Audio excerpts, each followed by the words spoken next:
Daouda, alors certains estiment que cette dépénalisation entraînerait un sentiment d'impunité. Alors pourtant, le texte s'il ne prévoit pas de peine de prison, il prévoit comme d'autres sanctions, financières notamment. Alors que pensez-vous de cet argument d'impunité ? Non, moi je crois que dépénalisation ne veut pas dire impunité.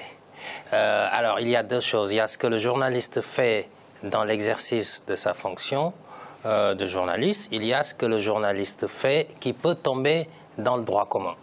Alors moi je pense que quand un journaliste révèle des choses qui sont vraies, à ce moment-là, de toute façon, je ne vois pas en quoi ce journaliste peut être inquiété. Bon, je reviens sur, puisqu'on l'a vu dans le reportage, sur ce qui s'est passé suite à l'article qui est paru dans la presse locale sur les soldats qui vont être envoyés au Yémen. Je trouve que le problème, ce n'est pas le journaliste qui l'a révélé. Le problème, ça se passe au niveau de l'armée. Et il faut oser le dire. S'il y a fuite, il y a fuite au niveau du commandement.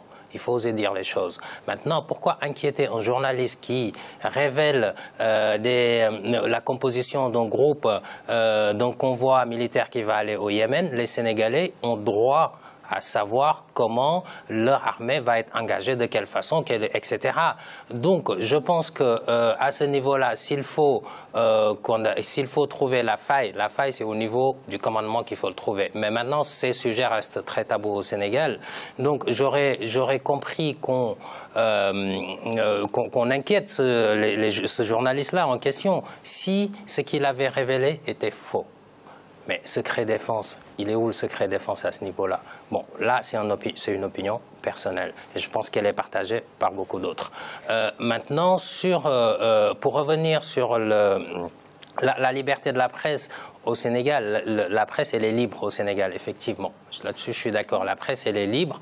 Maintenant, la question aujourd'hui, c'est de dire, est-ce que le fait de convoquer à la police, de mettre en garde à vue un journaliste qui a révélé l'histoire que je viens de raconter, un autre journaliste qu'on accuse d'avoir violé le secret d'instruction parce qu'il a révélé le contenu d'une instruction, en tout cas d'une affaire en cours, bon, ça peut quand même pousser les journalistes à être plus réticents, à traiter un certain nombre d'informations. Et en fait, donc je pense que c'est une revendication avant-gardiste, ce qui ne veut pas dire que la presse n'est pas libre au Sénégal. Mais pour terminer, un dernier élément, Fanny, c'est que si on ne peut pas laisser un journaliste quand même dire tout et n'importe quoi sur n'importe qui. Quand ça tombe dans le droit commun, diffamation, etc., il faut juger en tant que tel. Maintenant, si ce que le journaliste est vrai, nous, les citoyens ont droit à l'information. Si ce qu'il raconte est vrai, en aucune manière, pour moi, ce journaliste ne doit être inquiété.